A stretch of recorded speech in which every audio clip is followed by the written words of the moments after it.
This is your old buddy, Lord Dixie, to everyone who knew me from the old horrifying days. If you know me on Facebook, you may just know me as Alan. That's cool too. I haven't done a Facebook Live in a long time, so I thought I would. Why not? Let's do it again. And the reason I'm doing a Facebook Live is a couple of weeks ago I tried to do a recorded video on my phone. I turned on the Wi-Fi to kind of boost the 4G, and it started downloading apparently a Facebook update as soon as I turned on the Wi-Fi, which filled up my memory completely, shut the video off, locked it up, and pissed me off. And the worst part about it, hi there, Melissa. Hi, Melissa. Thank you. Hi. Yeah, I see my eyesight so bad I've got to lean in when I want to see who's here. But anyway, I was actually trying to do an unboxing video, and I just cut the box open, and I pulled the DVDs out, and I had no clue what they were. This big reveal, and it locks up. And by then, of course, I've already cut the box open. I've already got a couple of the movies out, so it's runt, as we say in the South. Totally runt. Sippy, sippy. Diet Pepsi today. It's early. But anyway, so like I said, it totally ruined the entire thing. And I thought, well, you know, you can still do an unboxing even though you know what the movies are. It's no longer a big surprise. You can pretend. But by then, also, time I cleaned off my phone, got everything set up, I'm sure the internet was full of unboxing, and, you know, by then you're 2 or 3 days late, so why the fuck even bother? So I decided to do it again, and I'm kind of testing here. I'm going to do this live on Facebook, then I'm going to attempt to download it and upload it to my YouTube. And this probably wouldn't work with something that was time sensitive if I was trying to beat all the other YouTubers out there with getting a product out, which honestly I don't really give a fuck if I beat everyone else or not. I don't care. It's not that important. But anyway, so I'm going to do a little unboxing video. Like I said, don't hate on me. This is like my real first time doing this shit, and it's kind of a lark because I pretty much already know what is in my packages. I have a couple of packages I have not opened. I'm pretty sure I know what they are. I've got another couple of packages that should be coming in the next week or so. Some I don't really know what they are. Some people have sent me some stuff, and I'm not 100% sure what it is. But anyway, let's just go ahead. I think I know what this is. It's from Amazon, but I'm going to open it. If I'm shocked, then hey, bonus. It might piss me off, though, if it's not what I ordered. But I'll tell you a little bit about it. And as you can see, I was not lazy enough. I did change out one of my posters. I have a Sky Captain in the World of Tomorrow poster, and I don't think I've ever actually saw that movie. Either that or I saw it and it so unimpressed me that I forgot all about it. But anyway, yes, and the first book, shit, I gave it away. The first package I open is a book. It is, can you see that? After Bloody Shiloh. Now, this was a book written by my cousin Larry Marley. I've never actually met Larry, but we have connected on Facebook. We had a common ancestor who fought in the Civil War on the Confederacy, of course. This is a book. I have not read it yet. It is written by Larry Marley. The back cover, young Josh leaves his home in the hills of northern Mississippi to go and join the Confederate Army at Corinth, Mississippi, in April of 1862, and to help defend his home from the damn Yankees, only to discover the war will test everything he believes in.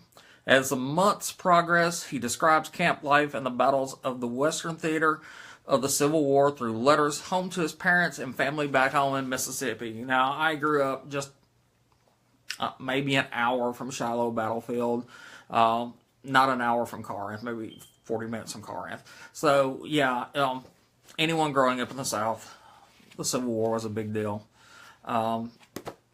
Maybe for the wrong reasons sometimes, but it's a big deal.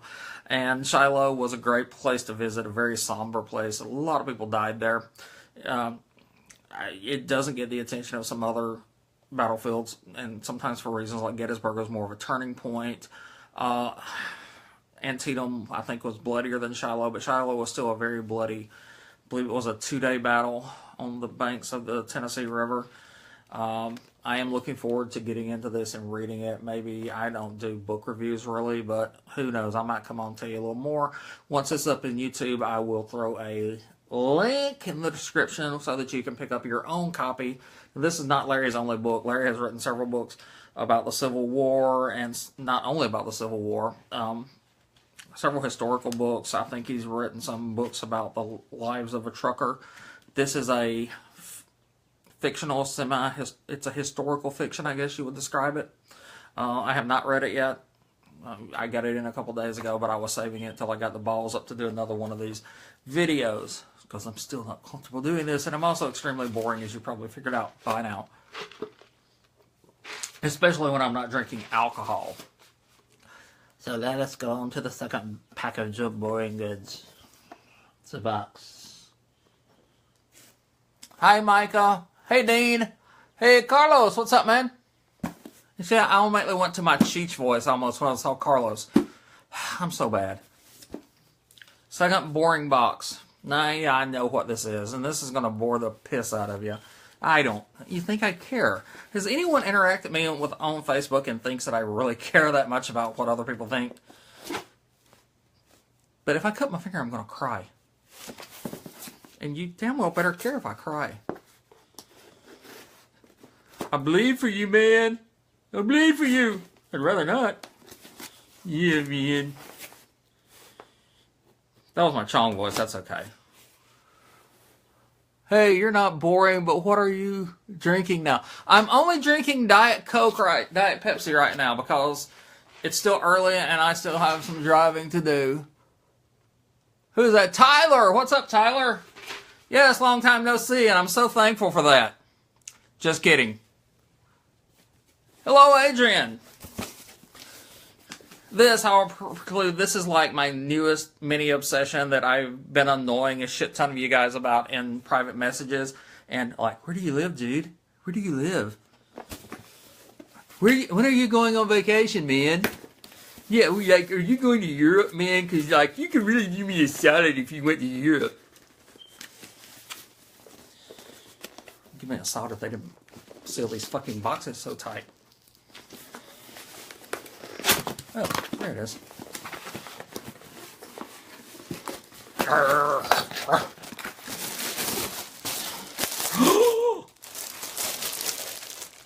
It's a Hard Rock pin bag. Holy shit, is that exciting or what?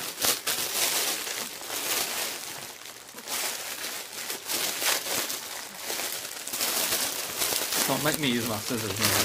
Oh wait, there it is. Yeah, so I have lately... I started out collecting Hard Rock t-shirts, and I fell in love with the pins. So, I feel like a real YouTuber. I ordered myself a pin bag. I splurged, because otherwise, my fucking poster room has posters stacked everywhere. I could like put a different poster up every day and do these every day for a year and not run out of posters. I'm not exaggerating by much. But yeah, this is like a special bag, and you actually take your pins. And ladies, if you have jewelry, like brooches and pins, you could use this too. But you put your Hard Rock pins in there, and it protects them, and they don't touch each other, and they don't get scrambled and shit like that. So that's all the boxes that I had today. Now, a few weeks ago, I started to do a video, and I've had all kinds of issues with like storage on my damn phone. What's up, Rad? Radley, I understood you were looking to hire yourself out as a boyfriend. I've got a GoFundMe set up when I raise enough money. Me and you, dude. I picked up a bunch of movies out of the Flickin' Walmart discount bin. And one of them is not here because I watched it. But if you're not bored yet, I was digging through the discount bin in Walmart and I found several little gems. One of them is this. A lot of you probably know this movie.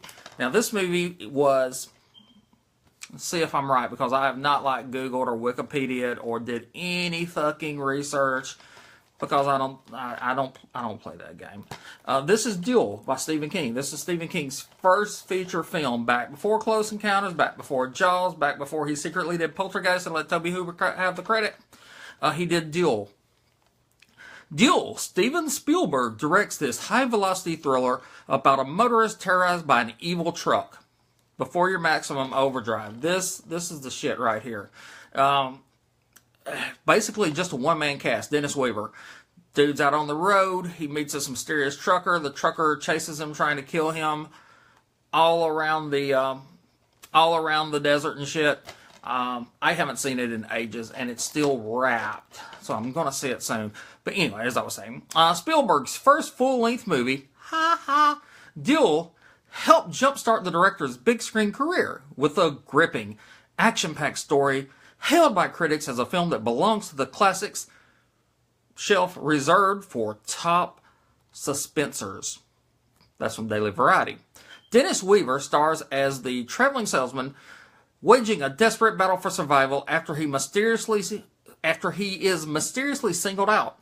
Praised for its deft use of relentlessly mounting psychological tension, Duel features one of the most uniquely terrifying characters in movie history, a massive, roaring 40-ton truck with sheer minutes. And I don't know who the fuck weighed the truck. I'm going to take the word for it, 40 tons. A few years later, the action of Spielberg's blockbuster hit Jaws would echo Duel's tale of a lone hero and a heart-stopping fight to the finish against a monstrous inhuman foe. What the fuck about Quint? Come on, it wasn't like a one hero in Jaws. I mean, yeah, Brody was like the dude. And, well, no, even the hairy dude that always reminds me of Richard Dreyfuss. He always reminds me of Toby Hooper for some fucking... Because his name was Hooper in the movie. That's why. Yeah, he even lived in the movie. So it's not a one-man... Yeah, fuck that shit. Okay, it's close. It's close. What about Quint? That's all I'm saying. Swimming with bow-legged women. Here's the other movie I picked up, which a lot of you probably never heard of, but most of my friends hopefully have. The Last Dragon. Can you see that good? I pulled off the discount label. Still kind of screwed there. Can you see it good on the camera though? The Last Dragon. There he goes. Yeah. Otherwise known as Berry Gordy's Last Dragon. Now this was... late 70s. I'm so bad. I can't read the copyright. 1980? Fuck it. I can't read the copyright. I'm not going to Google it right now. We all remember this. Stars Tia Mack, who I have no fucking clue who he is beyond this movie. But it also stars Julius Carry. And if you're a fan of Bruce Campbell and Briscoe County Jr., Lord Bowler was in this movie. He was who? Come on, shout it out. Somebody knows. Sho'nuff. The most famous line of the movie. Who's bad? Sho'nuff. Okay. The description on the back. This was a black-centered, mostly black cast. Black. Cast martial arts movie. Martial arts student Leroy Green is on a quest to obtain the elusive, all-powerful force known as the Glow. Not the gorgeous ladies of wrestling. Separate, different thing. Along the way, he must battle the evil, self-proclaimed Shogun of Harlem, a kung fu warrior, also known as Sho'nuff, played by Julius Carry III, Lord Bowler, and rescue a beautiful singer, Prince protege Vanity. You remember Vanity? That was like when Prince had all these like beautiful chicks who were like singing with him and who was supporting him. Vanity, like the only song I remember is The Pretty Mess on My Dress. I don't know what that was about. I mean, anyway, he's rescue a beautiful singer, Vanity, from an obsessed record promoter. Kind of like the Keisha story, I guess, for back in the 80s. This was in the 80s. Combining pulsating music, cutting-edge dancing, and the best in non-stop action, Berry Gordy's The Last Dragon is a kicking, good fun featuring an amazing Motown soundtrack, including music by Stevie Wonder, The Temptations, Vanity, and DeBarge, performing their smash hit, Rhythm of the Night. So I was about to break into some Stevie Wonder singing, and then Rhythm of the Night's totally in my head, and I'm not going to even try to sing that.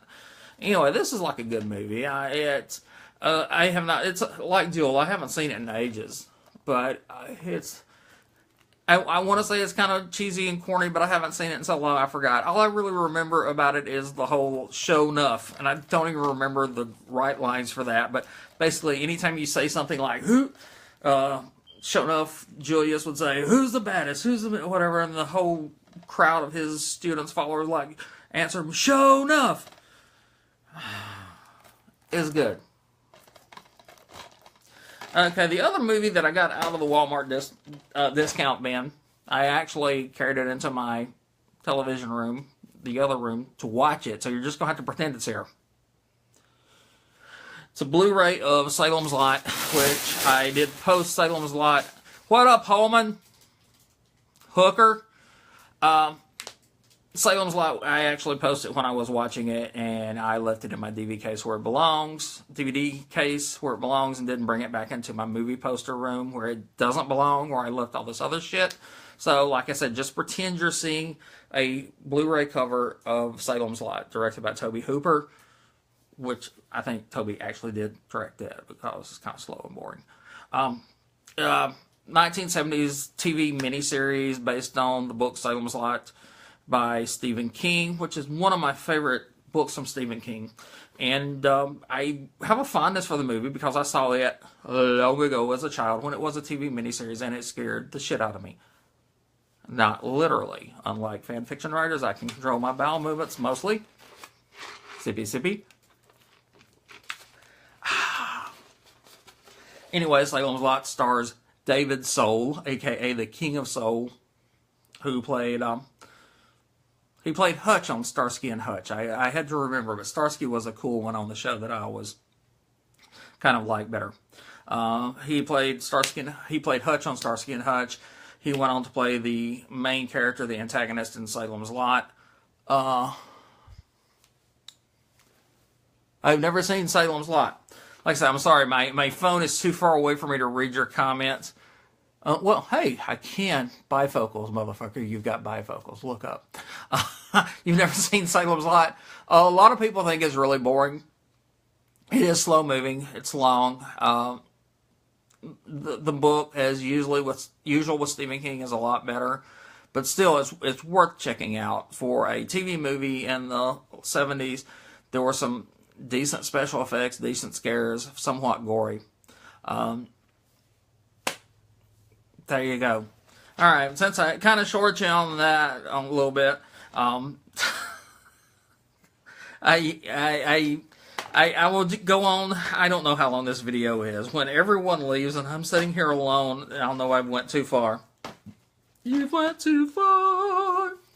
That was out of the Walmart discount bin, which it was like $3 for Duel and The Last Dragon, and I think $5 for Salem's Lot, maybe $7, I don't know, but I paid it willingly. That's why I'm always fucking broke. That Hard Rock pins, yeah, yeah. Did that sound like Macho Man? Yeah.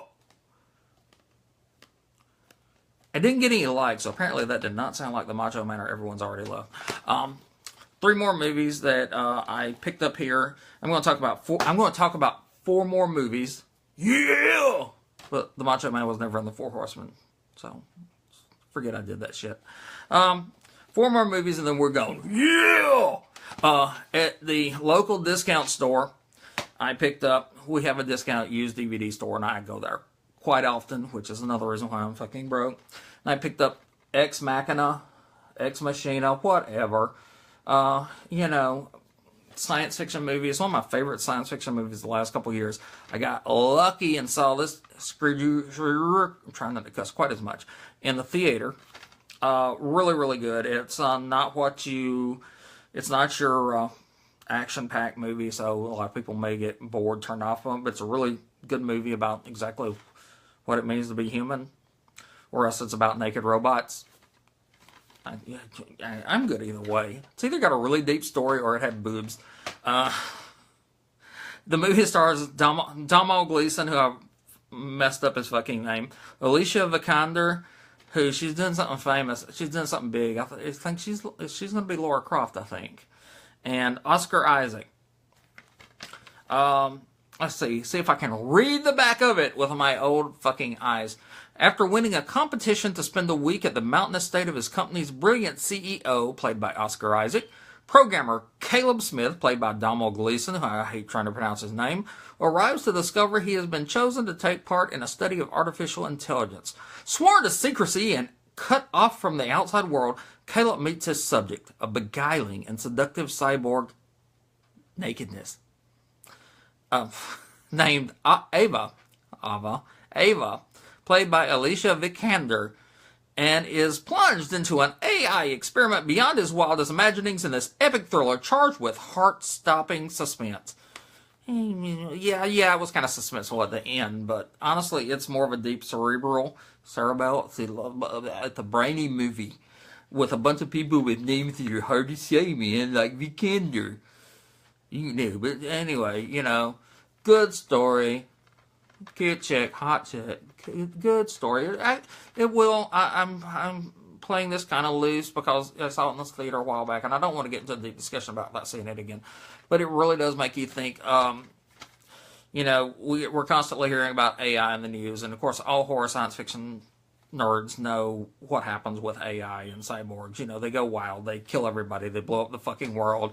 Arnold gets sent back in time to kill Linda Hamilton, and she goes and marries James, the dude that did James Cameron, and then shit all gets mixed up, and then Arnold ends up coming back again to kill another Arnold, and then another Arnold, then the girl from Game of Thrones ends up, Arnold's trying to kill her, but he's also protecting her, and, so basically, AI bad, robots bad.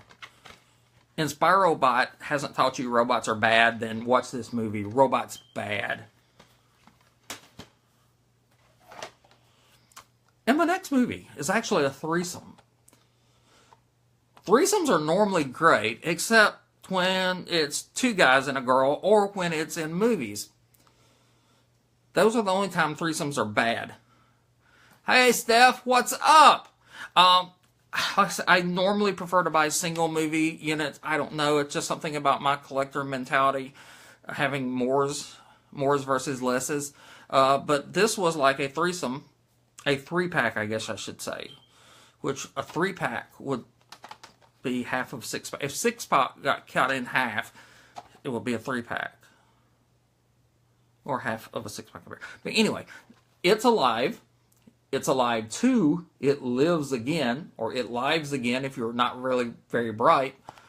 And It's Alive 3. Island of the Alive.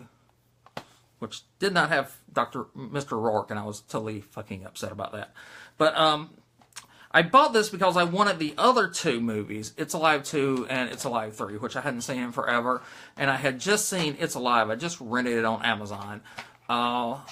Which my other movie I picked up was It's Alive, the remake. Yes, this is the remake, but we'll talk about that in a minute. But anyway, like I said, I just rented It's Alive 1 on Amazon, and I really want to see the other two movies again. If you don't know, Sound Guy is, she's nowhere near my fucking house. I don't need my toilet stopped up. If you don't know about the It's Alive trilogy, directed by Larry Cohen, it's probably his, I guess, most famous film he's been involved in. He also did Q, Quetzalcoatl, the Winged Serpent, but this is probably his claim to fame, honestly. It's about a baby who is born horribly mutated, as you can figure out by that picture there. Maybe you can, maybe you can't on my phone. But the original movie I actually saw in school not long after it was released. It was like so fucking cool that my school would let kids in elementary school go over to the high school once a week and watch movies. And a lot of times they were horror movies. Dude, I got started out right on that account. Anyway, couple goes to the hospital, has a baby, the baby is born and subsequently kills everyone in the baby OR room. They call them baby ORs? Just don't, whatever. Anyway, the baby kills everybody in the freaking room except mommy, and then escapes, and there's a huge manhunt, blah, blah, blah, blah, blah, which of course leads to a sequel, and then another sequel. The back of the box. A trilogy of fright. It's newborn. It's alive. There's no exclamation point there. I'm sorry. It was in all bold, so I read it like that. It's alive, and murder is what it knows best. Sounds like an action. It sounds like a fucking Dirty Harry movie. Like, murder is what it knows best. A proud couple's bundle of joy is really a newborn terror in filmmaker Larry Cohen told us, cautionary cult hit that tapped into environmental fears. The horror grows when multiple child monsters rampage and It Lives Again. I almost fucked up the name. I'm reading it. Maternity ward. Hey, maternity ward. Yeah, but in the movie, they actually were in like a full OR, so that's what was messing me up. Because the movie's in the 70s, it ain't like now where they can like yank a baby out while you're at home watching TV and like email the shit back to you. This was like old school shit. He'd carry into the operating room. They had a full fucking crew, and they actually slapped the baby. Which now, if you slap the baby, insert your own ACLU joke or whatever. It Lives Again as two brave parents try to stop them. The multiple time monster rampage, it lives again. Yeah. And as two brave parents try to stop them by becoming the bait for their spree. The now global terrors are rounded up and relocated to a far-flung island, but not for long. In It's Alive 3, Island of the Alive, will a parent's greatest nightmare become the world's greatest fear? Find out. If you dare. Alright, it's starting to get hot in here, so I'm going to have to go check, make sure my fucking air conditioning is working, because that's not going to be good if it ain't. Okay, one of the last movies. The remake of It's Alive. Now, this remake, I'm going to have to give myself a little problem here. Bijou Phillips. I couldn't remember who the fuck it was. Bijou Phillips and James Murray. And I don't know who James Murray is, honestly. This is a remake of the original It's Alive. I don't know why everything's reversed. That's why I'm actually reading it instead of just holding it up and saying, read it your own damn self. When a young woman, played by Bijou Phillips, learns she is pregnant, she leaves graduate school to move to the country with her boyfriend in this remake of the classic 1970s horror film. The fate of the happy new family takes a gruesome turn when animals and people end up brutally dead, all with a strange connection to their newborn. Could the new child be the monster responsible for the gruesome murders? So, there's a lot of difference. I watched this, it wasn't the worst movie I've ever seen, but they change up quite a bit, which, I guess it's a remake, they've got every right to change it up. But, I don't know, seemed like there was more suspense, more question about whether, the baby, in the original movie, the baby looks like a fucking monster, there's no doubt. The baby, kills a bunch of people, escapes into the sewers. In here, mommy still got the baby home, feeding it and shit and everything. Last movie, and then I really do have to go, Simon, King of the Witches. I like this movie. I'm not even sure why I like it. It is a really trippy 70s kind of hippie horror movie. And I actually bought this because, and I ordered this, paid full price. I started watching Fleetwood Mac videos again and fell in love again with Stevie Nicks and Rihanna and that old 70s hippie witchy shit. Alrighty. So, Simon Sinistari is a modern-day warlock. Though he lives in a storm drain and sometimes talks to trees, he's deadly serious about his witchy craft. It sounds stupider there than it actually is. After being picked up for vagrancy, which is unconstitutional, Simon spends a night in jail with Turk, a young hustler with connections to powerful people such as Hercules. They really needed to work on the names of this. God bless. Such as Hercules, an aging hipster who hires Simon to work on one of his groovy parties. There he meets Linda, played by Brenda Scott, the DA's pill-popping daughter. In between romantic dalliances and colorful sex magic ceremonies, Simon must contend with those who dare to challenge his magical prowess, eventually forcing him to summon the dark forces of revenge and murder. Simon is played by Andrew Prine, who's been in a lot of shit. And I was more prepared earlier for that. It's also starring Warhol Factory, Vet, Ultraviolet, and an array of trippy 2001 styled FX. 2001, the movie, not the year 2001. Simon, King of the Witches, truly belongs to Andrew Prine, who was in Grizzly and the Centerfold Girls, who gives a mesmerizing performance as Simon in this hip, funny, countercultural cult classic by director Bruce Kessler. Fuck, that was a long sentence. So that's it. That's what I got. Now, I may try to piece my box together and do an unboxing on the movies. I haven't watched any of the movies I got in the box. I'm probably only going to keep the subscription to the It's a Horror Pack subscription. I'm probably only going to keep it for another month because I'm really trying to save money, and it's $19 a month for 4 DVDs.